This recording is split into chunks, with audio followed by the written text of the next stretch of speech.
കൊണ്ടുപോവാണ്. Thank you so much. എനിക്ക് എന്താ പറയാ, ഞാൻ നേരത്തെ പറഞ്ഞില്ലേ, ഡിസേർവിംഗ് ആയിട്ടുള്ളവരൊക്കെ പുറത്താക്കുന്നത് എനിക്ക് അങ്ങോട്ട് ഇഷ്ടപ്പെടുന്നില്ല.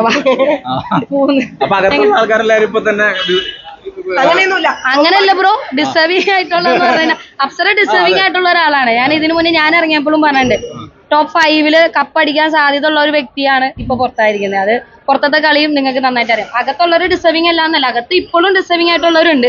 ഇനിയും ഈ വീണ്ടും ആ ഡിസേർവിംഗ് ആയിട്ടുള്ളവരൊക്കെയാണ് പിന്നെയും പുറത്തു വന്നിട്ടുണ്ടെങ്കിൽ ബിഗ് ബോസിനൊരു അർത്ഥമില്ലാണ്ടായിപ്പോ. അല്ല, വേറൊന്നുമില്ല. ഇപ്പം റസ്മിൻ ഇറങ്ങിയ സമയത്താണേലും ഇതേ ഞെട്ടല് ഒരുപാട് പേർക്ക് ഉണ്ടായിരുന്നു. അപ്പൊ ഞാൻ ഇറങ്ങിയപ്പോഴും എനിക്ക് അറിയില്ല നിങ്ങൾക്ക് എത്രത്തോളം എഫക്ട് ചെയ്യുന്ന എനിക്ക് അറിയില്ല. പക്ഷെ ഞാൻ ഞെട്ടി, സത്യമാണ്. പക്ഷെ എനിക്ക് പറയാനുള്ളത്, ഇതല്ലല്ലോ നമുക്ക് കപ്പ് കിട്ടുക എന്നുള്ളത് എല്ലാവരും ഡ്രീമാണ്. അവിടെ നിന്ന് 25 പേരുടെയും ഡ്രീമാണ്. പക്ഷെ അവിടെ നിന്ന് ഇറങ്ങിയിട്ട് എത്ര കാലം നിങ്ങളുടെ മനസ്സിൽ നിൽക്കും എന്നുള്ളതിലാണ് ഏറ്റവും വലിയ സക്സസ് ആയിട്ട് ഞങ്ങൾ കാണുന്നത്. ഞങ്ങൾക്ക് ഉറപ്പുണ്ട് എന്തായാലും അത്ര പെട്ടെന്നൊന്നും നിങ്ങളുടെ മനസ്സിൽ നിന്ന് പോകില്ലാന്ന്. ആൾക്കാരോട് നിങ്ങൾ നന്നായിട്ട് കളിച്ചു, അയ്യോ നിങ്ങൾ ഇപ്പോഴൊന്നും ഇറങ്ങേണ്ട ആളല്ലായിരുന്നു എന്ന് പറയുന്നത് അത് കേൾക്കുമ്പോഴാണ് ഞങ്ങള് അത്രയും എന്താ പറയാ, അതാണ് ഞങ്ങളുടെ സക്സസ്. അങ്ങനെ ഞാൻ വിചാരിക്കുന്നു അപ്സരയ്ക്ക് അങ്ങനെ തന്നെയായിരിക്കും. ഒരിക്കലും അല്ല. അങ്ങനെയാണെങ്കിൽ നമ്മളെയൊക്കെ എന്തായാലും നല്ല കണ്ടസ്റ്റന്റിനെ ഏഷ്യാനെറ്റ് അവിടെ നിർത്താനല്ലേ നോക്കുള്ളൂ. അവര് പോലും വിചാരിച്ചില്ല.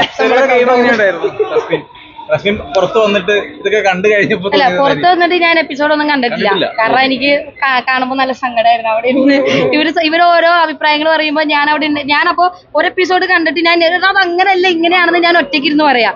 അപ്പൊ ഞാൻ വേണ്ട, ഇനി കണ്ടാൽ ശരിയാവില്ല, സങ്കടം വരും. അപ്പൊ അതുകൊണ്ട് ഞാൻ മാറ്റി വെച്ചു. എവിക്ഷൻ എപ്പിസോഡ് മാത്രമാണ് ഞാൻ കണ്ടത്, വേറെ ഒന്നും കണ്ടില്ല. എന്നെ കാണാൻ ഓടി വന്നില്ലേ? അല്ല, ഈ ബന്ധം എങ്ങനെയാ വന്നേ?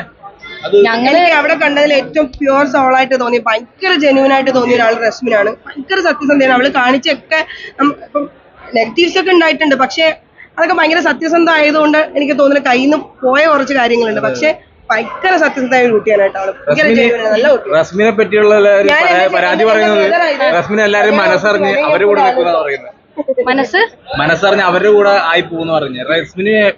റസ്മിന്റേതായ ഒരു രീതിയിലുള്ളൊരു ഇതുണ്ടായിരുന്നില്ല എന്ന് പറഞ്ഞു.